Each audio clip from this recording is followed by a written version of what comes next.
Sige. Ay, almusal? Almusal. Ah, Almusal ng mga driver. kaya almusal ng mga driver. Kamusta naman ang biyahe? Okay lang.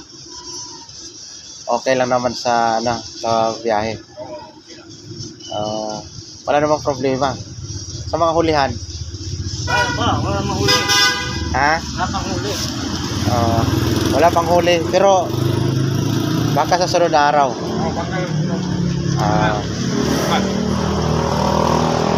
ano karamihan ng mga violation nyo natin? Extraction. Obstruction? Mga national road, no? Bawal na ngayon. Bawal. Ano pa? Ano? No. Permit. Walang permit. ORCR, no?